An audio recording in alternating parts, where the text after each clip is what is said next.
Good evening and welcome to the Oregon City City Commission work session for September 20th, 2023. We have one item that's not on the agenda, but one item that might be discussed, and the first item is also noted on the agenda that's been published. So let's have roll call. Commissioner Mike Mitchell. Here. Commissioner Adam Marl. Here. Commissioner Frank O'Donnell. Here. Commissioner Rocky Smith. Here. And Mayor Denise McGriff. Present. All right. So we have item number 1, which is Citizen Involvement Committee meeting notice discussion. Thank you, evening commissioners. So tonight, as requested by the City Commission, was a work session that was discussed to talk about the Citizen Involvement Committee regarding some city funding mailings from neighborhood associations and an interest in creating a standardized set of guidelines for these mailings. I'll go ahead and turn it over to Mr. Lyman if you'd like to walk through the staff report, or if you'd just like to begin deliberations after reading the staff report, we could do that as well. Thank you, Commissioners, Mayor. After a May 23rd meeting, the concern was expressed regarding some mailings and the desire to discuss possibly setting up those standards. Communications team has just taken over facilitating the meetings and the mailings for the neighborhood associations. And at about the same time that transition occurred was when the meeting occurred where you expressed the interest. Currently, the mailings range from a standard 4.25 to 5.5 inch printed on just a one color stock, one color printing, to one neighborhood doing 11 by 6 full color glossy stock mailings. The price for these breaks out to 60 cents each for the standard 4.25 by 5.5 mailings, to 79 cents each for the 11 by 6 at the last mailing. That 60 cents is a standard rate that has been agreed to between the printer and the city, whereas the 79-cent rate varies based on certain factors that change.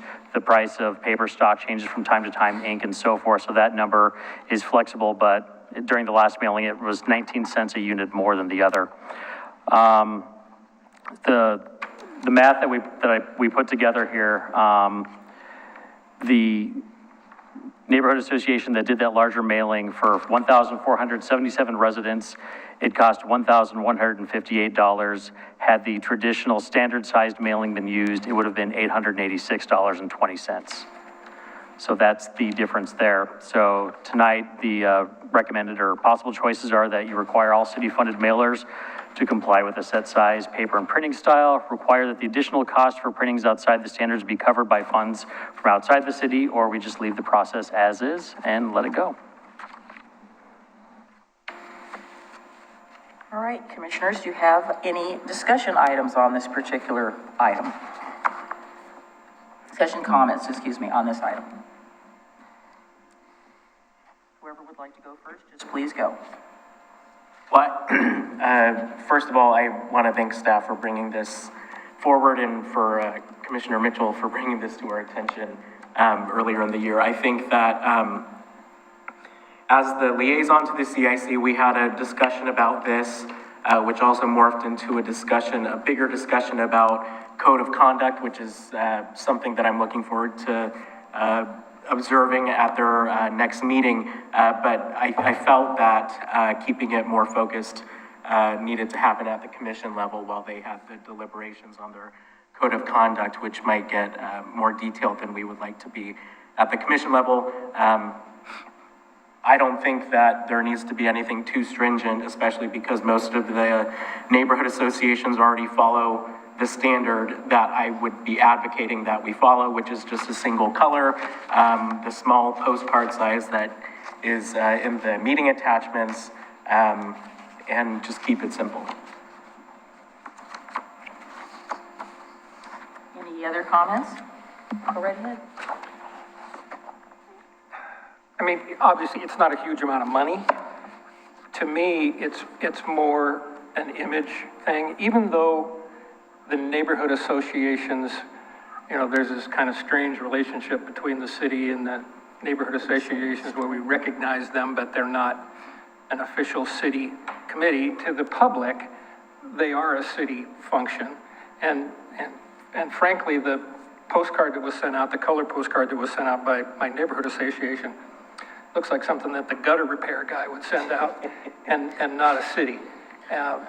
So I just think for professionalism's sake and consistency's sake that we need to have standards related to size and color and print color.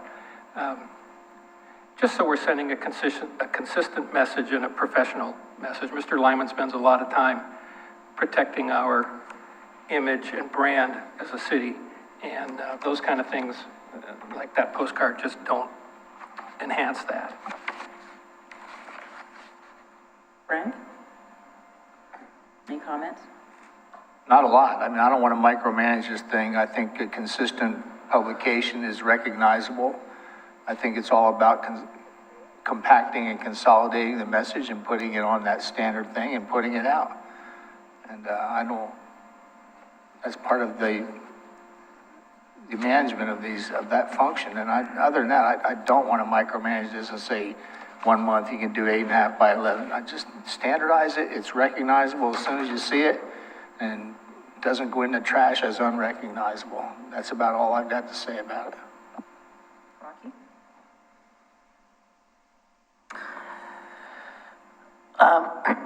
I guess I can see both sides of it. I was more concerned about the other issue of the postcard than the size and the color. But I guess my counter argument would be, and I get maybe having some commonalities so that it's recognizable as coming from a neighborhood association, but some neighborhood associations have their own logos, they have their own image. As long as as long as one neighborhood isn't spending more than another neighborhood within that set amount of time, I guess I would say, well, what if something big is happening in a neighborhood where they want to do something that's different? One neighborhood may want to do the same mailings all throughout the year as a little cheaper, and one neighborhood may say, well, for this issue, we really want people there. We want to design something that gets people here. To me, having that option for a neighborhood doesn't bother me. But although the fact that we're having a whole meeting just on this is kind of, is this really our high priority? I don't know. I can see it either way. I like to see consistency throughout a certain look that comes from the city professional. I get that. But I think that some of the neighborhoods should have some wiggle room. And maybe it's like, hey, you have the opportunity to do this size if you have a certain reason for it. I don't know. I don't think we need to get into that detail, but. I guess the question that I have is I thought we said that permission needed to be given if they were going to, I'm not sure why the neighborhood associations need to have the city logo on the postcard. Because that kind of implies that it's, it's from the city. I appreciated getting the one from Kenema. It's two-sided. I folded it up so that, it would be in the size and both sides. So I thought that that's an option, because the address is on one side and you could put something else on the other side. I would support consistency. I think that the increased cost is a difference. If we run about 60 cents, 59 to 60 cents, I think that keeps the cost within, in cost parameters, and, paper's just going up, but I still feel the postcards are effective. And obviously you're looking at the different sizes between the neighborhoods, obviously. And there's another neighborhood sends out about maybe 1,800. I believe that's Ely. They send out about that many. So they range from, obviously you can see 200 to, 2,000. And obviously the more that gets mailed, the little bit cheaper the cost. So I would support a consistent format and a consistent size.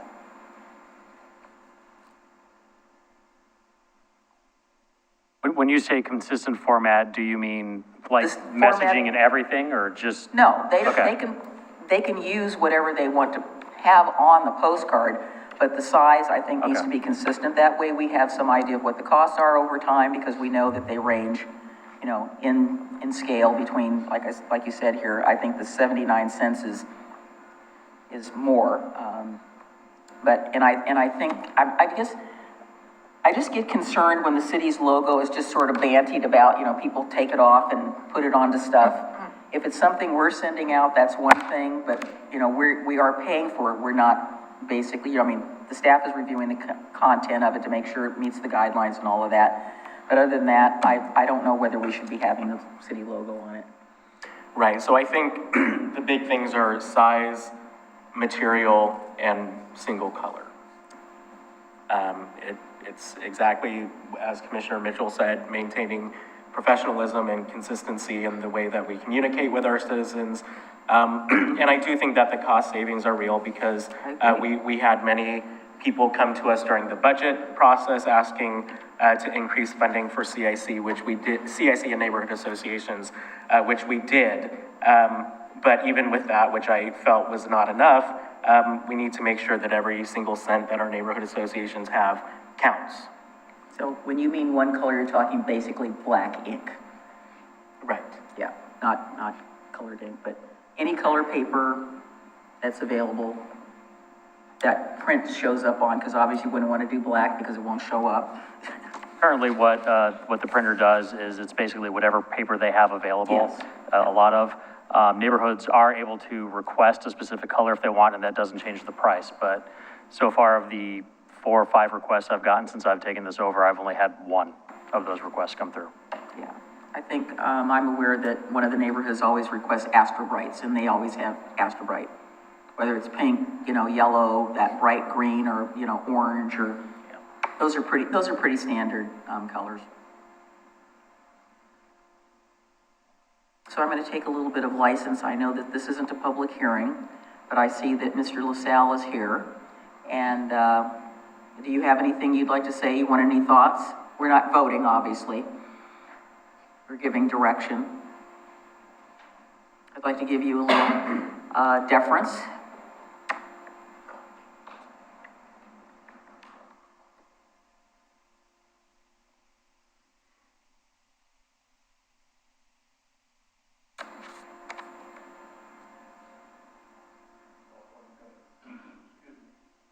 You don't have to say, if you don't want to say anything, that's fine. I wasn't going to say anything, but my name is Bob LaSalle. I'm the chair of the Citizens Involvement Committee. And I was looking back, and if anybody can tell me, I'd be interested to find out where the idea that the CIC budget was limited just to postcards. In years past, the CIC budget funded such things as newsletters. I know that I particularly, when I was chair of the Park Place Neighborhood Association, I wrote several newsletters, some of which were on 8.5 by 11, 3 pages, and the budget covered those. I can try to answer that for you when you're done. Okay. One instance of one neighborhood and the thousands of mailings that have been done over the years, one instance in anybody's memory, failed to justify the time spent by you highly paid mayor and commissioners on this particular issue, when I think it has already been handled by the CIC itself. I realize that you have to address problems as they come up, but I don't see this as a continuing problem or a highly paid discussion. You want me to try to answer? That's about it. Do you want me to try to answer that? So during the time that Mary Palmer was our citizen involvement coordinator, we were sending out newsletters because I was the editor of the newsletter of my association. it was determined through processes that we needed to reduce the cost of the mailings because mailings were going up. And the size was the size that was required of all the neighborhood associations. I thought that had not changed. This is what they were told it was going to be. And it would reduce the cost down to this, back then it was less than 60 cents, but that was, several years ago. So this was the standard that everybody has used. And it's never changed until recently. So that was, all we're saying is we're asking to go back to what was requested some time ago. Yeah. And I guess I thought everybody knew that. And when I was rep to the CIC, it was brought up a couple of times about, the postcards, and that was Christina, and they've been this. that's fine. I mean, I can go So along with that's been I the, agree that's with been the the policy postcards that I'm aware if you of. want to keep the postcards at that size, and, that's fine. Yeah, and But I don't postage think a whole set of rules is justified to govern the CIC because of this particular instance. That just, I would just say, in response to that, Bob, and thank you for your thoughts. I appreciate them and I value them, is that many of the reforms that we make are because one thing happens and it shows a flaw in the system. I think that's kind of how government works I hope a lot not. of the time, is we figure out something's wrong and we want to fix it. And I would say that it hasn't been fixed. The political speech issue was fixed, but there was just another mailer that was sent out by the neighborhood association in question that uses the same format.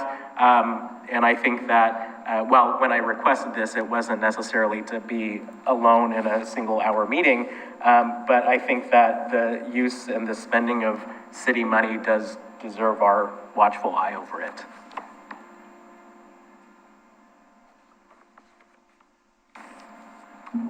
So what are our next steps, Mr.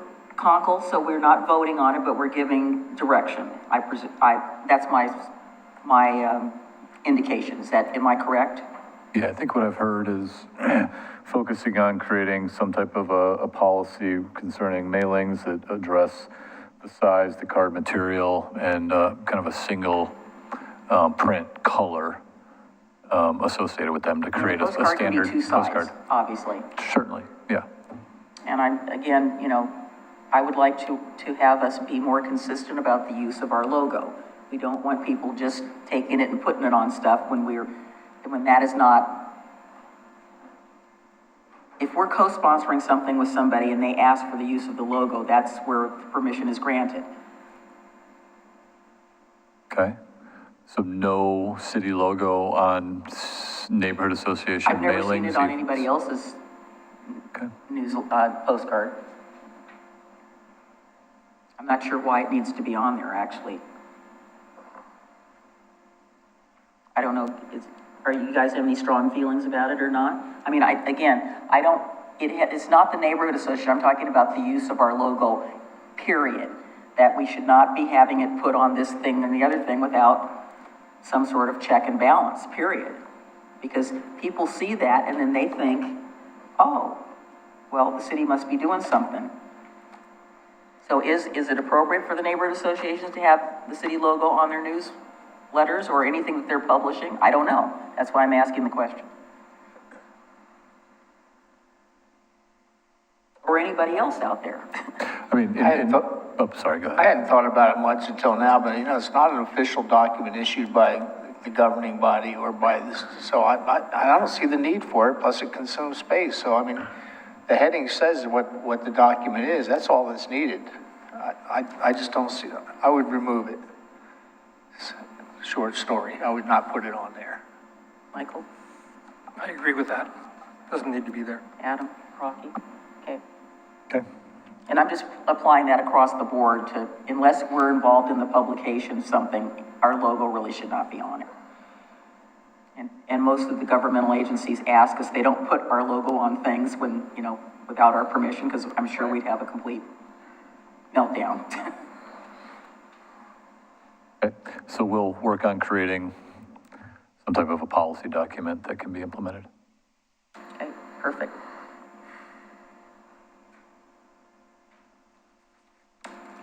All right, so with your indulgence, I wanted to get some more information about the advertisements that we're putting out and the locations of of our notice about our open position that we have for the assistant city manager.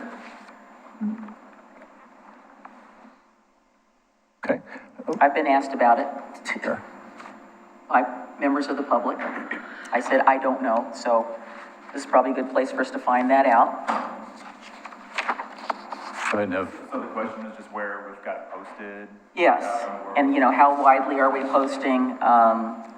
My reason for my questioning, not only I've been getting this from the public, but I want to make sure that we have a very broad, you know, I would call it a shotgun approach to getting this notice out, because I think we want to make sure that we have, that we're reaching the best possible candidates that we can, and I think it behooves us to be looking far and wide. This is important, and I remember when we had it the last time, we did a broad approach to this, and I think that that would be good for our city to have a diverse pool, not only diverse in terms of everything else, but a diverse spectrum of where this goes out to and who might be interested in applying. Absolutely. We've got it posted in 8 different places online, 5 of which are professional associations devoted to government and city leadership. So ICMA is the International City County Management Association, ICMA.org. They have a job board. It's on the League of Oregon Cities. ELGL is Engaging Local Government Leaders, is a national association devoted to local government leaders. It's in all 50 states. It's on governmentjobs.com, which is in connection with the software we use to post our jobs, again, nationwide. It's on Partners in Diversity, which is a regional organization and network devoted to attracting and connecting with a more diverse set of workers. Also, it's on our city website, of course. It also gets posted on Indeed, which is the largest job board out there. And Sure, we've done some advertising, that's for sure. Sorry, what? They do a lot of advertising. It's like you can't turn something on and they're not advertising If it. you haven't heard of Indeed, yeah, you're not out there. We've also posted it on our city LinkedIn site and done some sharing and posting within LinkedIn, which reaches out to networks and sometimes does some more specific outreach to folks in the profession. So that was our other recent post. Any questions about those specifically? About, I know it's a little bit a tangent, but what about AOC? AOC. Association of Oregon Counties. Don't think we've got it on that one specifically. They're Absolutely. a partner organization to LOC. Okay. And just as as a quick note, as of this afternoon, we had 39 applications already. We still have another 3.5 weeks before our closing date. And just doing a quick report, surprisingly, 16 of those 39 were from out of state. So I just think that was and over about 11 different states, that was surprising to me, just in a quick report. But we haven't done any looking at the candidates individually yet. But Of course not. Yeah. So I haven't been on the city website and I haven't seen the announcement. Is it on the website?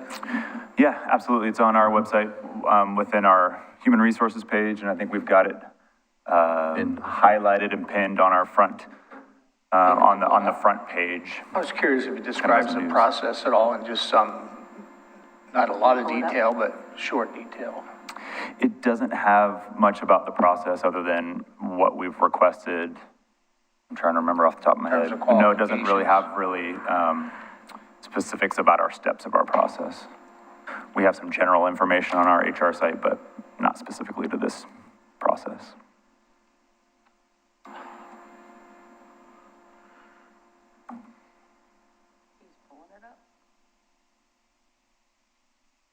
I think we did some trying to get it on the, just the first on the news and updates.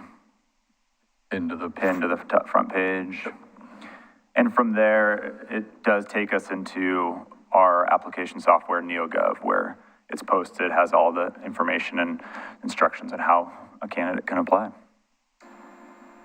I've noticed when I do my updates, I have that same thing that says, "Hi, I'm so-and-so, can I help?" And I said, Yeah. "What is that? Go away." You took it down already? Oh, I thought you were just gonna leave it up there for a few minutes. I don't read that fast.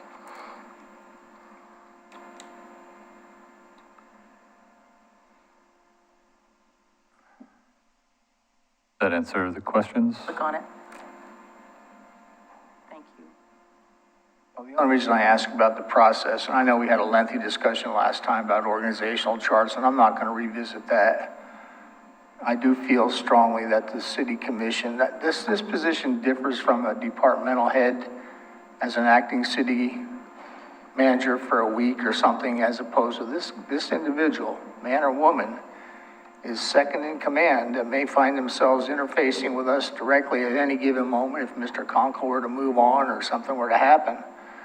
And I had advocated for our involvement in the selection process, and I know that met with some resistance, but I have no objection to to me, it's almost like a Supreme Court judge. Mr. Conkle can make his choice or choices, but in the end, I really feel like this commission is the one that reports to the general public, and I feel it should have our stamp of approval on it. So whether you select a single candidate or any of the following are acceptable to me, you being the city manager, as the one to whom that person reports, I feel the process should involve an approval function by the city commission. And I'll leave it at that. And that's as much thought as I've given it.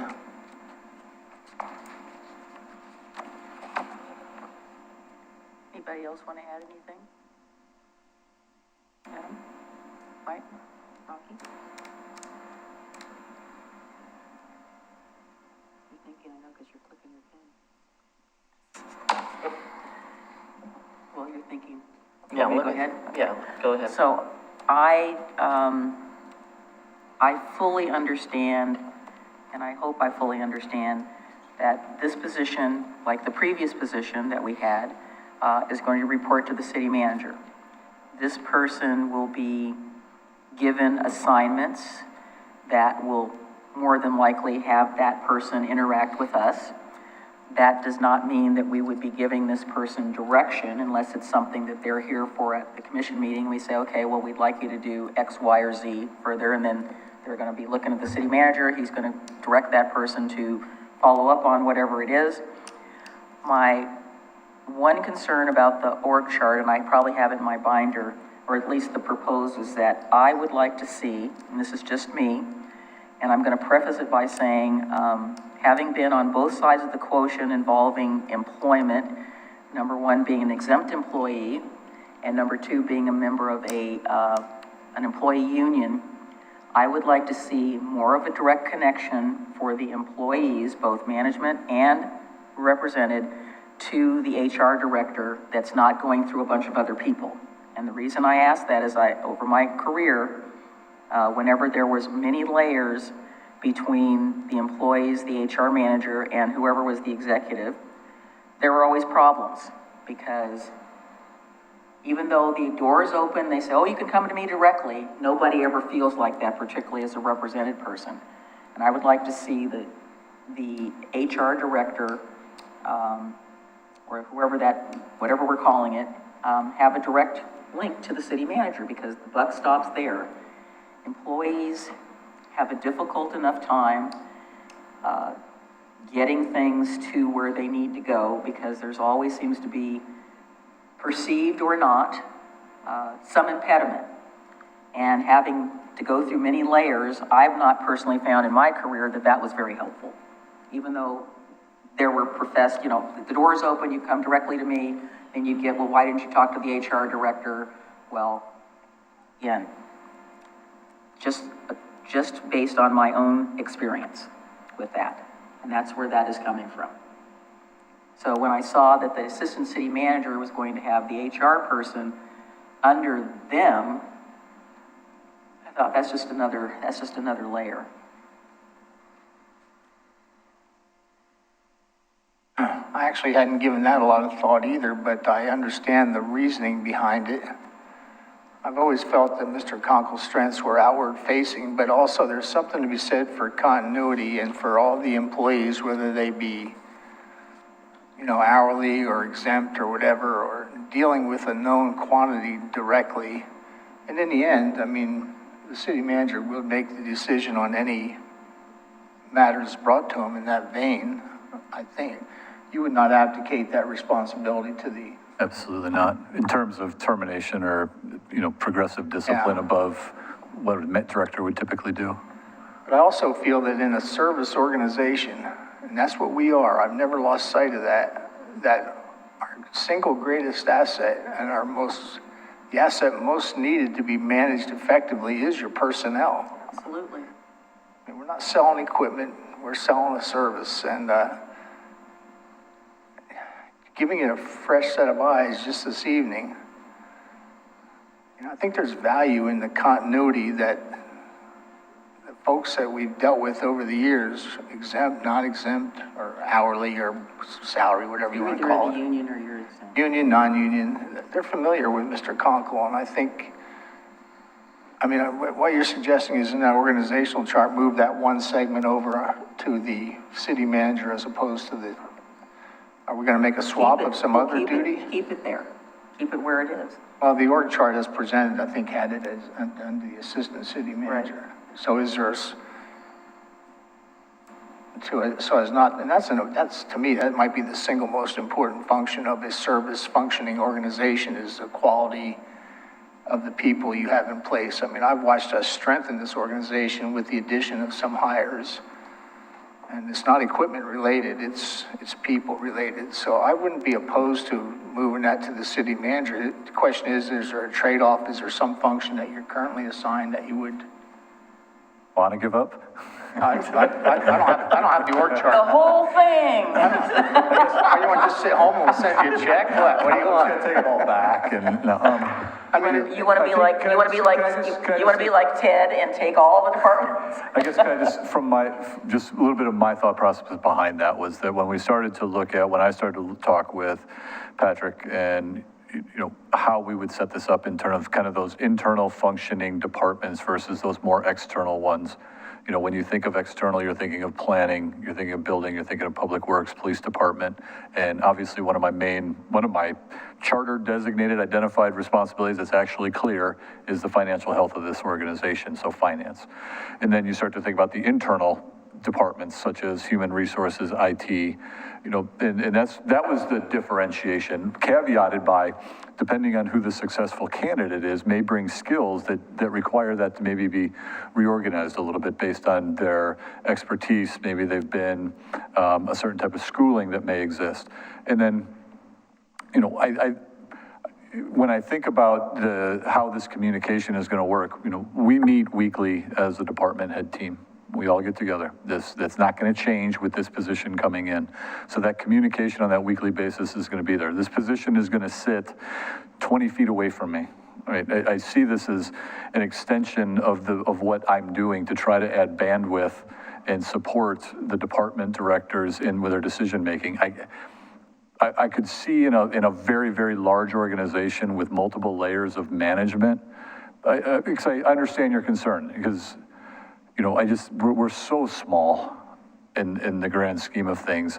It does feel like having another person that can help with the day-to-day, that can escalate the things that need to be escalated, but that can also be a resource for staff. Another person that they could go through in that chain of command. If it's not Patrick and it's not their director and it's not me, here's another position in there that could help with this. You know, you know, I don't know that I have a very strong feeling one way or the other, because I know that the communication is going to be there in terms of, you know, we have a very talented management and executive team that knows when things need to be escalated and discussed. It's just too small of an organization. for many things to not come forward. But, you know, that was the thought process behind it. Again, in a service organization, what the public experiences is that face that we have them meet with. And I'm following the mayor's chain of thought here. I mean, we provide the opportunity for a disconnect with another layer. I like the idea that the people that we have here, I don't know how long you've been city manager, but I mean, they are used to dealing with you. I could see maybe initially keeping personnel under your guidance, and maybe after a familiarization period, a period of a couple of years where people feel more comfortable adjusting the chart. But I mean, the flip side could be having someone new could make people feel more comfortable too, right? Having someone new to go to, having someone new bringing new ideas to how we do things, how we communicate. You know, that's part of this is, you know, bringing in, you know, and saying that without having looked at any of these I applications understand that, and yeah, so knowing what we're getting. I just want you to keep an open mind. Certainly. That is a possibility that could shift. I just want to be assured that that door can stay open. If the person that gets selected has a long time history as a department director level, as an HR person, but they also bring city manager type skills, I'm willing to not be as concerned. But that is not everybody's strong suit. I know that. I mean, I know what's out there in the marketplace. That is not everybody's strong suit. I mean, HR, being in the HR field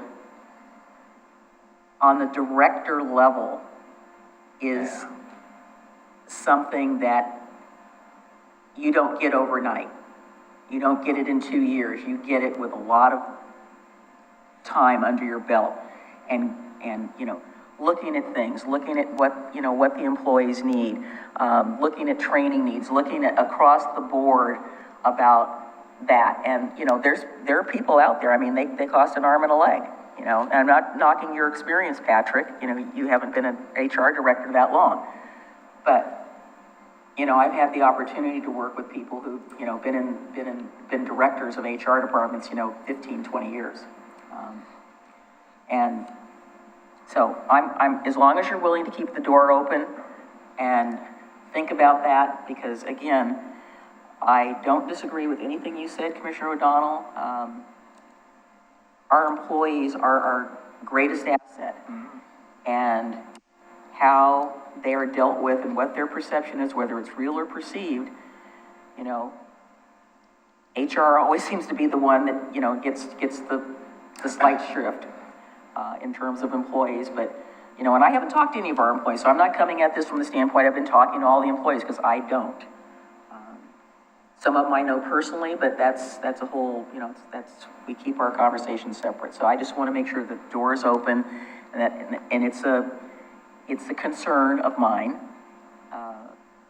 and I'll be interested as those of us who are going to be participating in this process. I'll be looking for that. That'll be something I will be looking for. Well, I guess once again, I don't think this is to remove the responsibility that I have as the executive head of this organization. It's to help bring bandwidth and support across a growing city and staff that has greatly expanded in the 20 years that I've been here in terms of departments, direct reports, and number of employees. And I think I'm of course I'm open-minded to make sure that we set up the best structure that we have that's the most efficient and works the best for the employees, the directors, the commission, and our community. So this is brand new. We're bringing it out. I understand where you're coming from, and I will have that in the back of my mind as we're going through this process and seeing who's going to be the successful candidate. I don't even know yet.